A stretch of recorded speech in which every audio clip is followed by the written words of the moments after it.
Bengaluru south ಅಂತ change ಮಾಡಬೇಕು ಅಂತ ಡಿಸೈಡ್ ಮಾಡಿ ಏನ್ನ ಬಿಜೆಪಿ ಸೌತ್ ಅಂತ ರಿನೇಮ್ ಮಾಡಬೇಕು ಅದಕ್ಕೆ ಬಿಜೆಪಿ ರಾಮನಗರ ಜಿಲ್ಲೆನ ಮರು ನಾಮಕರಣ ರಾಮನಗರ ಜಿಲ್ಲೆನ ಇದು ಅವರು ನಿನ್ನೆ ಇವತ್ತು ಬೆಳಗ್ಗೆ ಒಂದು ಮನವಿ ಕೊಟ್ಟಿದ್ದಾರೆ. ನಾನು ಇನ್ನೂ ನೋಡಿಲ್ಲ ಮನವಿನ.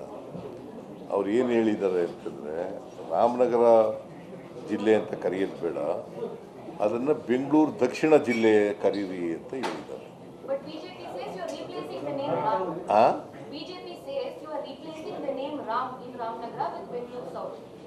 ಹಿಂದೆ ಎಲ್ಲ ನಾನು ನೋಡಿಲ್ಲ. ಕ್ಯಾಬಿನೆಟ್ನಲ್ಲಿ ಚರ್ಚೆ ಆಗಬೇಕು. ಅದು ಚರ್ಚೆ ಆಗೋಕ್ಕೂ ಮುಂಚಿತವಾಗಿ ಏನು ಚರ್ಚೆ ನಾನೇನು ಹೇಳೋಕ್ಕಾಗಲ್ಲ. It is to be there representation will be placed before the cabinet. Cabinet will take a decision. Sir, one minute. Meeting ಸಂಬಂಧಪಟ್ಟಂತೆ ಗ್ಯಾರಂಟಿ ಕಾರಣಕ್ಕಾಗಿ ಜಿಲ್ಲಾಧಿಕಾರಿಗಳ ಖಾತೆಯಲ್ಲಿ ಹಣ ಇಲ್ಲ ಅಂತ ಹೇಳ್ತಾರೆ ಮತ್ತು ಕಳೆದ ಬಾರಿ ಕೊಟ್ಟಂತ ಬರ ಪರಿಹಾರ ಸರಿಯಾಗಿ ವಿತರಣೆ ಆಗಿಲ್ಲ ಅಂತ ಹೇಳ್ತಿದ್ದಾರೆ. ಸರ್, ಜಿಲ್ಲಾಧಿಕಾರಿ ಖಾತೆಗಳಲ್ಲಿ ಎಷ್ಟು ಹಣ ಇದೆ ಸರ್? ಎಷ್ಟು ಬರ ಪರಿಹಾರ ವಿತರಣೆ ಮಾಡಿದ್ದಾರೆ?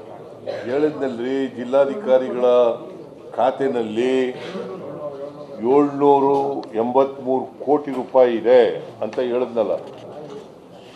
783.69 ಲಕ್ಷ 783 ಕೋಟಿ 69 ಲಕ್ಷ PD ಅಕೌಂಟ್ನಲ್ಲಿ ಇದೆ. SDRF ಹಣ, NDRF ಹಣ ಬಂದದ್ನೆಲ್ಲ ಹಂಚ್ಬಿಟ್ಟಿದೀವಿ. BPL ಅರ್ಹತೆ ಮತ್ತೆ ಅನರ್ಹತೆ ಗುರುತು ಮಾಡೋದಕ್ಕೆ ಡೆಡ್ಲೈನ್ ಏನಾದರೂ ಕೊಟ್ಟಿದ್ದೀರಾ ಸರ್? BPL ಕಾರ್ಡ್ ಸಮೀಕ್ಷೆ ಮಾಡೋದಕ್ಕೆ ಏನಾದರೂ ಡೆಡ್ಲೈನ್ ಫಿಕ್ಸ್ ಮಾಡಿದ್ರೆ ಈ ತಿಂಗಳೊಳಗಡೆ ಆಗ್ಬೇಕು? ಯಾವುದನ್ನ? BPL ಕಾರ್ಡ್ ದಾರರು ಅನರ್ಹರು ಮತ್ತೆ ಸರ್ವೆ ಮಾಡಿ ಅಂತ ಹೇಳಿದ್ದೀನಿ. ಶಿಕ್ಷಣ ಇಲಾಖೆಗೆ ಸಂಬಂಧಪಟ್ಟಂತೆ ಟೈಮ್ ಬೌಂಡಿಂಗ್ ಹೇಳಿ, ಬಟ್ ಸರ್ವೆ ಆದಷ್ಟು ಜಾಗ್ರತೆ.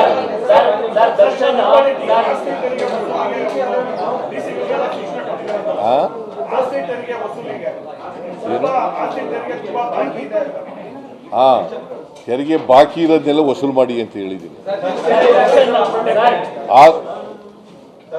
ಆದಷ್ಟು ಜಾಗ್ರತೆ, 3 ತಿಂಗಳೊಳಗಡೆ ಮಾಡಿ ತೆರಿಗೆ ಎಲ್ಲ ವಸೂಲು ಮಾಡಿ ಅಂತ. ನನಗೆ ಇನ್ನೂ ಮೀಟಿಂಗ್ ಮುಂದುವರಿತಾ ಇದೆ. Thank you.